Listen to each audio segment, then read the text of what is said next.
In this video, I want to give you a general idea of what a bond is and why a company might even issue them in the first place. And just at a very high level, a bond is essentially a way for someone to participate in lending to a company. So you're a partial lender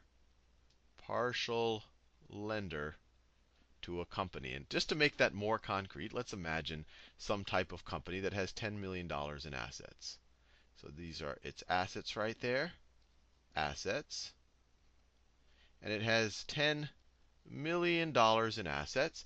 And let's say, just for the sake of simplicity, it has no liabilities. So all of that value, all of that $10 million, is what is owned by the owners, or by the equity, the owner's equity. So this is $10 million, $10 million in equity. And if we had, let's say, 1,000,000 shares, I'll write it down. If we have 1,000,000 shares, and if we believe this $10 million number, that implies that each share is worth $10 per share. Now let's say this company is doing really well and it wants to expand. It wants to increase its assets by $5 million so it can go out and buy a $5 million factory. So it wants, let me draw it right here, it wants another $5 million in assets that it needs to build that factory, or essentially a $5 million factory. And the question is, how does it finance it? Well, one way is that they could just issue more equity. If they're able to get a price of $10 per share, they could issue another 500,000 shares, 500,000 shares at $10 per share. And then that would essentially produce $5 million. So this is scenario one. They issue 500,000 shares at $10 a share. They now have 1.5 million shares.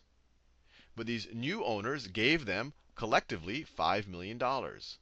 So the equity would grow by $5 million. We now have 1.5 million shares.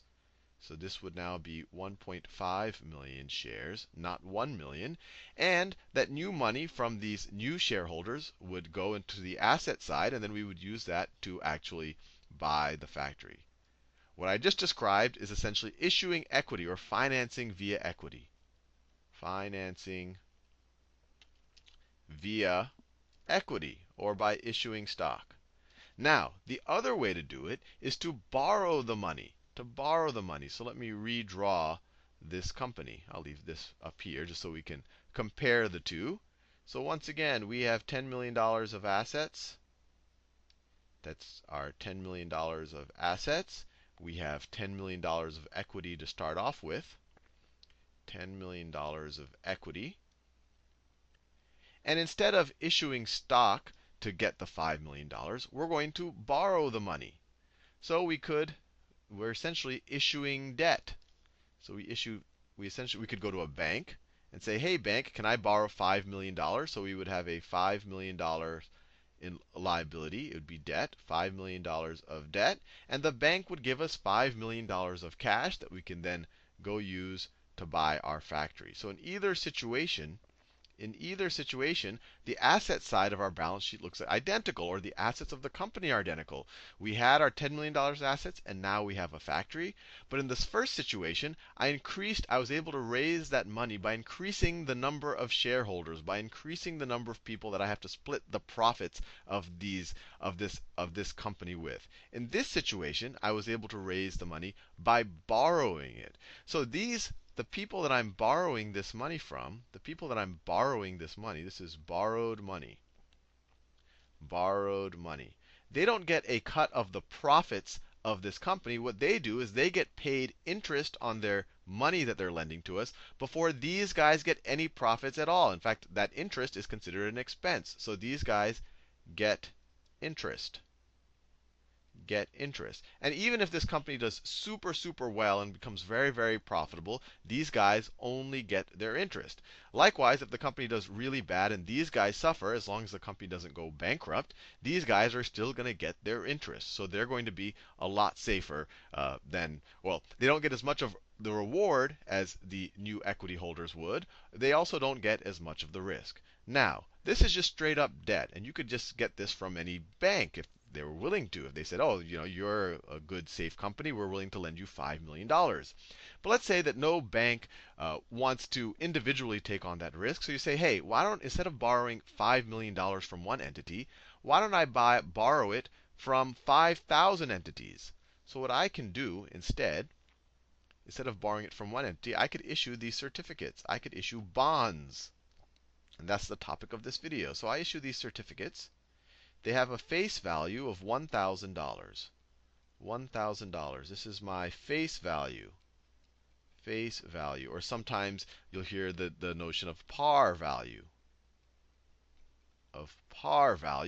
And I'll say what interest I'm going to pay on it. So let's say I say it has a 10% annual coupon. Annual coupon. And it's actually called, even though this is the interest, I'm essentially going to pay $100 a year. It's called a coupon because when bonds were first issued, they would actually throw these little coupons on the bond itself. And the owner of the certificate could rip off or cut off one of these coupons and then go to the person borrowing or the entity borrowing the money and get their actual interest payment. So that's why it's actually called coupons, but they don't actually attach those coupons anymore. And then it has some maturity date, the date that not only will I pay your interest back, but I'll pay the entire principal, the entire face value. So let's say the maturity is in 2 years. So in this situation, in order to raise $5 million, I'm going to have to issue 5,000 of these, because 5,000 times 1,000 is 5 million. So times 5,000.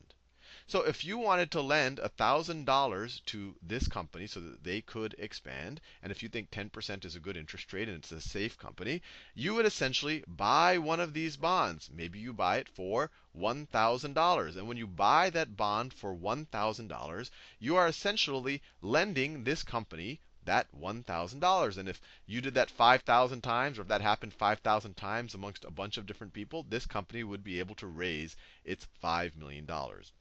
Now, just to be clear how the actual payments work, the coupons tend to get paid semi-annually. So let me draw a little timeline here.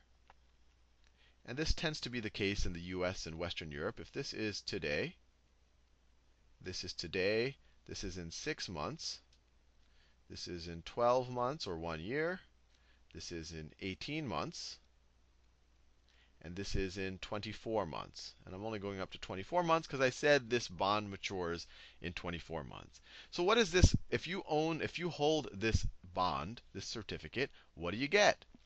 Well, it's going to pay you 10% annually, so $100 a year, $100 per year.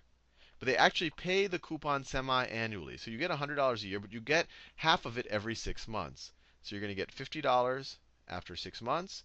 You're going to get $50 after 12 months, or after another 6 months. You're going to get another $50 here.